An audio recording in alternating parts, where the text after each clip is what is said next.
శ్రీ గురుచరిత్రము నిత్యపారాయణ గ్రంథము 33వ అధ్యాయము. శ్రీ గణేశాయ నమః. శ్రీ సరస్వత్యే నమః. శ్రీపాదవల్లభ శ్రీ నరసింహ సరస్వతి శ్రీ గురు దత్తాత్రేయాయ నమః. శ్రీ గురుభ్యో నమః. శ్రీ మాత్రే నమః. అవధూత పరమహంస పరివ్రాజకాచార్య శ్రీ శ్రీ శ్రీ బోధానందేంద్ర సరస్వతీ యతి శ్రీ పాదుకాం స్మరామి. శ్రీ గణేశాయ నమః. 1వ శ్లోకం తెలుగు అర్థం. శిష్యాగ్రగణ్యుడైన నామధారకుడు సిద్ధుని పాదములను ఆశ్రయించి చేతులు జోడించుకొని వినుతులయ్యి భక్తియుతుడయ్యి ఇట్లనెను. శిష్యాగ్రగణ్యుడైన నామధారకుడు సిద్ధుని పాదములనాశ్రయించి చేతులు జోడించుకొని వినుతుడయ్యి భక్తియుతుడయ్యి ఇట్లనెను. మొదలు చెప్పిన రీతిగా ఈ పతివ్రత భర్తతో శ్రీగురిని అనుసరించి శ్రీగురిని మఠమును చేరుటను చెప్పితిరి. ఆ తర్వాత విషయములు విస్తరించి తెలియచేయ ప్రార్థించుచున్నాను. ఇట్లు అడగగా సిద్ధుడిట్లనెను, వినుము. ఆ బాలదంపతులు మరునాడు ప్రాప్తకాలమున శ్రీగురుని సన్నిధి చేరి చేతులు కట్టుకొని వినమ్రులయ్యి ఇట్లడిగిరి. స్వామి, నేను శోకతప్తునై ఉండగా ఒక మునీశ్వరుడు వచ్చి అనేక ధర్మములను బోధించెను. 4 రుద్రాక్షలు నొసంగి ఇట్లు చెప్పెను.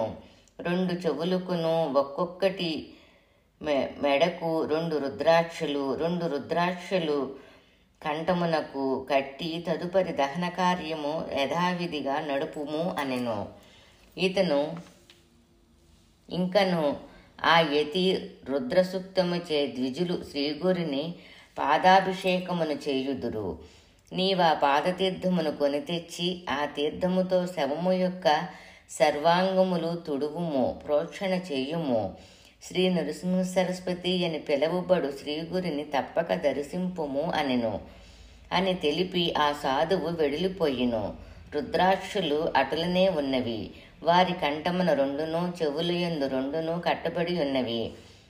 సతి అన్న ఈ మాటలను విన్న శ్రీగురుడు చిరునగువుతో, నేనే మరి ఒక రూపమున రుద్రాక్షల నొసంగితిని, నీ భక్తిని పరీక్షించితిని.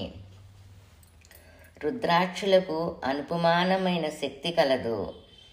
అవి ఉభయ తారకములు. మీరు భక్తులు, అందుచే వాని మహిమను తెలిపెదెను, శ్రద్ధగా వినుడు. శ్రద్ధ భక్తి కలవాడు కాని భక్తి లేనివాడు కాని వాడు నీచుడు కాని ఉత్తముడు కాని రుద్రాక్షలు ధరించిన వానిని పాపమంటదు.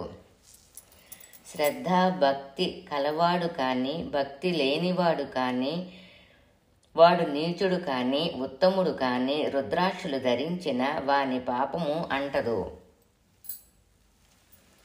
రుద్రాక్ష ధారణ వలన అపరిమితమైన పుణ్యము సిద్ధించునని, దానితో సమమైనది లేదు అని శృతి స్మృతులు తెలుపుచున్నవి. ఏ నరుడు సహస్ర సంఖ్యాకములైన రుద్రాక్షలను ధరించునో వాడు రుద్రునితో సమానుడు. అట్టివాడు దేవతలచే పూజింపబడును. వేలు రుద్రాక్షలు లభింపనచో 2 భుజముల యందును 16 శిఖయందొకటి, చేతులకు 24, ఒక్కొక్క చేతికి 12, కంఠమాలుగా 32, మస్తకమును చుట్టూను 40, 2 చెవులకు 6, దృష్టియందొకటియు, భ్రూమధ్యమేమో ఉరుమున 108 రుద్రాక్షలను ఎవడు ధరించునో అతడు రుద్రపుత్రుడైన కుమారునితో సముడు. పగడములు, స్ఫటికములు, బంగారము, వెండి, వైడూర్యములు, ముత్యములతో రుద్రాక్షలను చేర్చి ధరించిన గొప్ప మేలు చేయును. అట్టి వాని పుణ్యమధికమని తెలపబడినది. రుద్రాక్షలు అనేక విధములని తెలపబడిను. ఏ సమయములనేవి లభించిన వానిని గ్రహించి ధరించవలెను. రుద్రాక్షలు కంఠమును ధరించిన వానిని పాపములంటవు. వానికి సద్గతియు అఖండమైన రుద్రలోక ప్రాప్తియు నిశ్చయము. ఎవడు అక్షమాలను ధరించి అనుష్ఠానమనొచ్చుచు జపమును చేయునో దాని ఫలితం చేయునో ఎవడు అక్షమాలను ధరించి అనుష్ఠానమనొచ్చుచు జపమును చేయునో దాని ఫలము నంతము అని చెప్పబడును. దాని ఫలితము అనంతము అని చెప్పబడినదంట. రుద్రాక్ష వర్జితుడయి మస్తకమున భస్మ త్రిపుండ్రములు లేని వాని జన్మ వృధా నిరార్థకము. మస్తకమందును 2 కర్ణములయందును రుద్రాక్షలు ధరించి స్నానము చేసిన వానికి గంగా స్నాన ఫలము లభించును. అధ్యాయముచే రుద్రాక్షను అభిషేకించిన లింగార్చన చేసినంత ఫలము లభించును. 1 ముఖము, పంచముఖము, ఏకాదశ 11వ ముఖము, 14 ముఖముల రుద్రాక్షలు సంసార రోగమును బాప శ్రేష్టమైనది. ఈ రుద్రాక్షలు ఉత్తమములు. ఏది లభించినను ప్రీతితో దానిని ధరించిన చతుర్విధ పురుషార్థములు నొసంగును. ఈ రుద్రాక్షల మహిమ నెరింగించు పాతక నాశనమైన ప్రాచీన ఆఖ్యానమును చెప్పెదను వినుము. దానిచే విశేషంగా దోషములన్నయూ నశించును. కాన శ్రద్ధగా వినుము. కాశ్మీర దేశమునకు భద్రసేనుడను వాడు రాజుగా నుండెను. వాని మంత్రి సుధర్ముడను పేరు కలవాడు. రాజుకు తారకుడను వాడును, మంత్రికి సద్గుణుడను వాడును పుత్రులు కలరు. వారిరువురు జ్ఞానవంతులు. ఇద్దరును ఒకరికొకరు సఖులై ఉండిరి.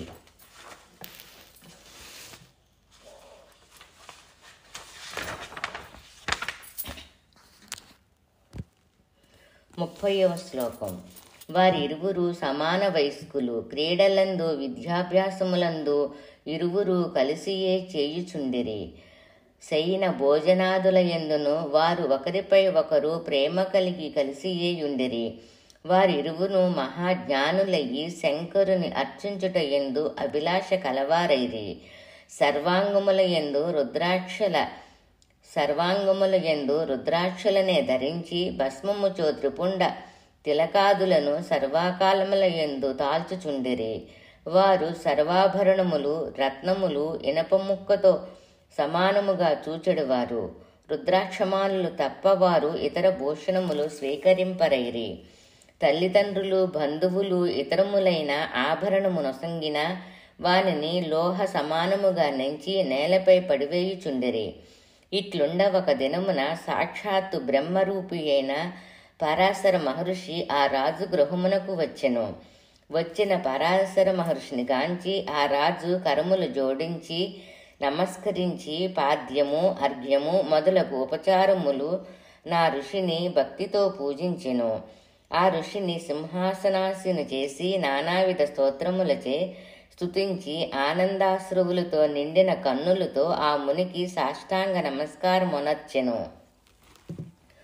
రాజు చేతులు జోడించి భక్తితో ఆ మునివరునిట్లడిగిను. ఈ మా పుత్రులకు పిశాచత్వమేమైనా ఆవేశించినదా ఏమి? రత్నభూషణాదులేవి ఇచ్చినను అవి అంగీకరించక కంఠ భరణాది భూషణములకు రుద్రాక్షలనే ధరింతురు. ఏమి కారణమో తెలుపుడు. వారి పూర్వజన్మ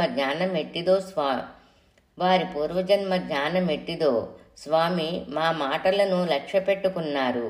మీరు ఈ కుమారులకు నచ్చచెప్పుడు మీ మాటలను విందురు. 40వ శ్లోకం. భూత భవిష్యత్తు వర్తమానముల నెరింగిన త్రికాల వేదులు మీరు ఈ విషయమున మీ అభిప్రాయమును నాకు విశదీకరింపుడని ప్రార్థించెను. రాజు మాటలు విని పరాశరుడు సంతోషించిన వాడయి చిరునవ్వు దోప విచిత్రమైన ఈ కథను వినమని రాజును సంబోధించెను. నీ కుమారుని మంత్రి కుమారుని పూర్వజన్మ వృత్తాంతము అతి విస్మయకరమైనది. దానిని చెప్పెదెను. దాన నీకు వీరు రుద్రాక్షలు ధరించుటకు గల కారణము తెలియకలదు. పూర్వము నందిగ్రామమను చోట రూప లావణ్యములు కలిగి తేజమున చంద్రుని వలె ప్రకాశించు ఒక వార వనిత అంటే వేశ్య కలదు. ఆమె ధరించు ఛత్రము పూర్ణిమ చంద్రుని పోలినది. ఆమె కూర్చుండు ఆసనము బంగారముతో వెలిగిపోయినది. ఆమె ఇల్లు బంగారమయము. ఆమె పాదుకులు బంగారము చెయ్యబడినవి. ఆమె ఆభరణములు చిత్ర విచిత్రములయ్యి అనేక విధముల నుండెను. ఆమె పరుండు మంచము రత్న ఖచ్చితమైనది. ఆమె వస్త్రములు దివ్యములు. గోవులు, మహిషములు, గుర్రములు, దాసదాసీజనములు ఆమెకు అనేకములు కలవు. ఆమె అతి సుందరి అయ్యి చంద్రుని వలె ప్రకాశించుచు నవ్వ యవనయ్యి ఆభరణములు ధరించి మన్మధుని సతి అయిన అపర రతీదేవి వలె ఉండెను. దివ్యమైన కుంకుమ, కస్తూరి, గంధ పుష్పములు అలంకరించుకున్న ఆమె ఇంట అసంఖ్యాతములైన భోగములు కలవు. దివ్యమైన కుంకుమ, కస్తూరి, గంధ పుష్పములు అలంకరించుకున్న ఆమె ఇంట అసంఖ్యాతములైన భోగములు కలవు. ఆమె ధనధాన్యాదులకును మితిలేక అనేకము కలవు. ఈ తీరున ఆ వేశ్య నగరమున ఖ్యాతి నొందినది. ఆ కాంత సర్వకాలముల ప్రీతి మనస్కు అయ్యి పతివ్రతయ్యి ధర్మమెరిగినదయ్యి బ్రాహ్మణులకు ద్రవ్యము, అన్నము, వస్త్రములు దానమొసిగి వారిని తృప్తిపరిచెడిది. ఆమె రత్నఖచితమై ఉన్నతమైన నాట్యమండపమున నిత్యము సర్వాభరణ భూషితి అయ్యి నాట్యము చేసెడిది. ఆమె తన సకులతో కూడి నృత్యము చేయుచుండెడిది. ఆ నృత్యమతి మనోరంజనముగా ఉండెను. ఆ నాట్యమండపమున ఒక కోడి, ఒక మర్కటకము కట్టివేయబడి ఉండెను. ఆ కుక్కుట మర్కటములు రుద్రాక్షమాలలచే వినోదముగా అలంకరింపబడినవి. ఆమె కోడి తలపై రుద్రాక్షనలంకరించెను. ఆ కోడి కోతియు నృత్యకళయందు శిక్షణ పొంది నాట్యము చేయుచుండెడివి. ఒక రోజున ఒక విచిత్రము జరిగినది వినుము. శివభక్తుడని ఖ్యాతిగాంచిన ఒక ధనికుడు ఆమె ఇంటి ముంగిటికి వచ్చెను. అతను శాంతుడయ్యి రుద్రాక్షభూషితుడయ్యి ఉండి భస్మధారణ చేసిన ఒక వైశ్యుడు. అతని చేతి కంకణము సూర్యకాంతి వలె ప్రభ వెదజల్లుచుండెను. చేతి యందున్న లింగము రత్నములచే పొదగబడి అతి సుందరముగా నుండెను. ఆ వేశ్య వైశ్యుని సాదరముగా ఆహ్వానించి నాట్యమండపమున కూర్చుండబెట్టి అర్ఘ్యపాద్యాదులు అర్చించెను.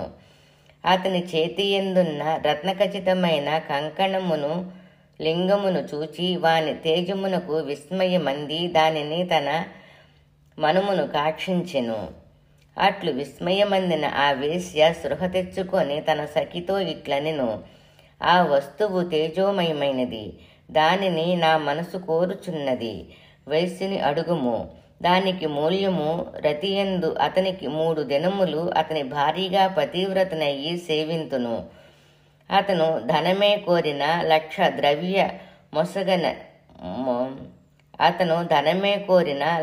ద్రవ్య మొసగెదను. అతని మనసునుకేది ప్రీతియో అడిగి తెలుసుకొమ్ము అనెను.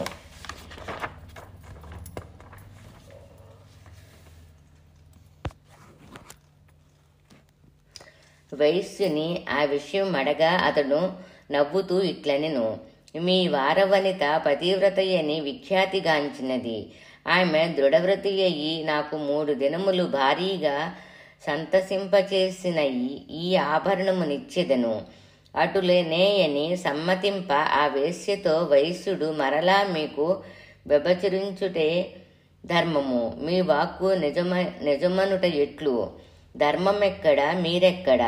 శాస్త్రసమ్మతమైన కర్మ ఎక్కడ? లోకుల మోసము చెయ్యగల మీ జాతికి ధర్మమెక్కడిది? మీ కులాచారము వ్యభిచారమేయని ప్రఖ్యాతి నందినది కదా. మనోహరుడైన మనుజుని మీ మనసును అనుసరించి క్షణక్షణము అనుభవింతురు. ఆ వైశ్యుని మాటలు విన్న ఆ వారకాంత స్వయముగా ఇట్లనెను, నేను నిజముగా 3 దినములు మీకు పతివ్రతనయ్యి భార్య నగుదును. నేనడిగినది ఇవ్వుడు. 3 దినములు రతి ప్రసంగమున త్రికరణపూర్వకంగా మిమ్ము రమింపచేతును. అనగా వైశ్యుడు, ఇది సత్యమని కర్మణ 3 దినములు నాకు ధర్మపత్ని వగుదువని దేవునిపై ప్రమాణము చెయ్యుము అనెను. అటులనగా ఆ వేశ్య లింగముపై చెయ్యి వేసి సూర్యచంద్రులను సాక్షులుగా చేసి, నేను నీకు భార్య నగుదనని ప్రమాణము చేసి అతనికి భార్య అయిను. అప్పుడు ఆ వైశ్యుడు కంకణమును ఆమె చేతికి ధరింపచేసి ఆమె కరపల్లవమును లింగమును ఉంచెను. వైశ్యుడు ఆ వేశ్యతో, ఈ లింగము నాకు ప్రాణముతో సమానము. నేను యథార్థము చెప్పుచున్నాను. ఈ లింగమునకు హాని కలగకుండా సర్వదా కాపాడుము. లింగము పోయిన లేక హాని కలిగిన నేను తక్షణమే ప్రాణములు విడుతునని తెలియము అనెను. అన్న వయస్సుని ఆలకించి ఆమె, అటులనే ఈ లింగమును ప్రాణ సమామముగా కాపాడుదును, సంశయము వలదు అని చెప్పెను. ఇరువురును సంతుష్టులయి మండపమున కూర్చుండిరి. ఇంతలో సూర్యాస్తమయము కాగా ఆమె అంతర్గృహమునకు పోదామనెను. అతడు ఆమెతో, భోగ సమయమున రతీకాలమున లింగము సమీపమున ఉండరాదు. ఓ శ్రీ, లింగమును శుచి ప్రదేశమున దాచిరమ్ము అనెను. అని వైశ్యుడు పలక రత్నలింగమును మండపమున మధ్యస్తంభ సమీపమున దాచియుంచి అంతర్గృహమునకు ప్రవేశించెను. అంతర్గృహం అంటే లోపలికి. వారు క్రీడాసక్తులైన క్షణకాలముననే ఆ మండపము ఉజ్వలమైన అగ్నిశిఖలతో దగ్ధమైను. అగ్నిని సోకిన కర్పూరము వలె ఆ నాట్యమండపము భస్మమైను. అది చూచిన వైశ్యుడు అటుల జరిగినందులకు మిక్కిలి రోధించెను. వైశ్యుడు, ఆహా, నా ప్రాణ సమానమైన లింగము దగ్ధమైనే అని విలిపించ ప్రజలు అగ్నిని చల్లార్చుటకు నీరును చల్లి శాంతింపచేయుటకు ప్రయత్నించిరి. చల్లారిన ఆ మంటల్లో కూడా లింగమును కుక్కుట మర్కవటములను దగ్ధమయ్యి భస్మమైపోయినవి అని తెలిసినది. అది గాంచి వైశ్యుడు విలపించుచు, నా ప్రాణలింగము దగ్ధమైపోయినది, నేనును ప్రాణములు విడుతును అని వైశ్యుడు ఇంటి నుండి బయటకు వచ్చి తక్షణమే కర్రలతో అగ్నిని ప్రజ్వలింపచేసి జ్వాలలు రేగుచుండా, నా లింగము కాలిపోయినది అనుచు అగ్ని ప్రవేశము చేసెను. దానిని చూచిన ప్రజలు ఆ వేశ్యయు విస్మయముంది దుఃఖించిరి. వేశ్య, ఆహా, పతిని చంపిన పాపమును ఆర్జించితినే. మండపముతో సహా లింగము క్షణములో దగ్ధమొకటిట్లు సంభవించెను. వైశ్యుడు నా ప్రాణేశ్వరుడు, అతడు నశించెను. అతడు లేక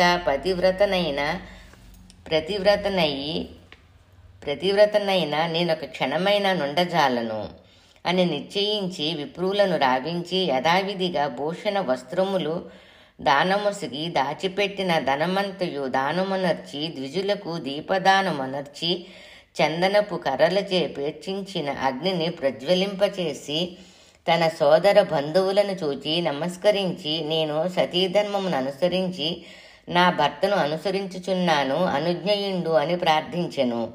ఆమె మాటలు విన్న బంధుజనులు దుఃఖితులయ్యి, ఇది ఏమి ధర్మము? మతిహీనురాలా, నీవేమి చేయుచుంటివి? వేశ్యలమైన మన ఇండ్లకు సుఖమునకయ్యి అనేకులు పురుషులు వచ్చుచుందురు. అట్టి తరి నీవు ఈ వయసునకెట్లు పతివ్రత అయితివి? వయసుడెవడు? లింగమేమిటి? ధర్మమేది? ఈ శరీరమును వృధా యొనర్చునేలా? వేశ్యాధర్మము నూతన పురుషునికయ్యి సర్వదా వెదకడమే. ఈ వయసుడెటు నుండి వచ్చెను? నీవెట్లు పతివ్రతవై భార్యవు? నీ మతి ఏమైనదని లోకులందరూ పరిహసింతురు. ఈ రీతిగా బంధుజనులందరూ వారించినను ఆ వారవనిత వినక వయసునితో సహగమనమునకే సిద్ధపడెను. వారితో ఆ వయసు ఇట్లనెను, సూర్యచంద్రుల సాక్షిగా దివ్యమైన ప్రమాణపూర్వకముగా ఇతడు నా భర్త అయ్యును. ఈ భూదేవి సాక్షిగా ఇతనితో 3 అహోరాత్రములు గడుపుటకు వ్రతము పూనితిని. ధర్మ మార్గమును అనుసరించి ఈ వయస్సునకు భార్యనైతిని. దైవయోగముచే నా భర్త మరణించెను. దైవయోగముచే నా భర్త మరణించెను, నేనెట్లు జీవింపగలను? వేదశాస్త్ర సమ్మతమైన పతివ్రత ధర్మములు ప్రఖ్యాతి నందినవి.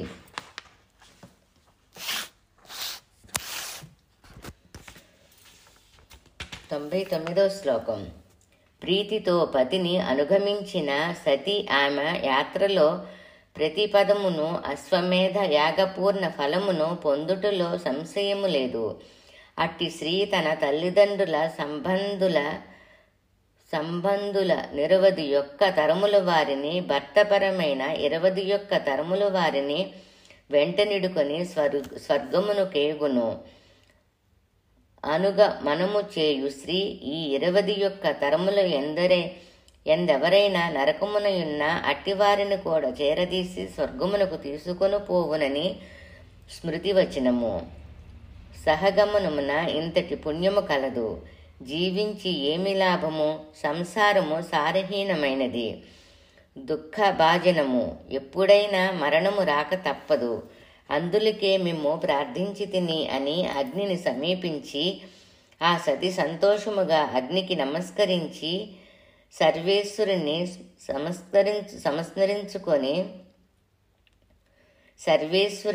సంస్మరించుకొని మనసున సూర్యునికి నమస్కరించి ప్రేమచే ఉద్విగ్న మానసయ్యి అగ్నికి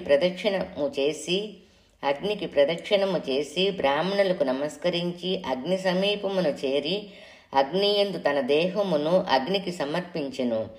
అప్పుడొక అద్భుతము జరిగెను.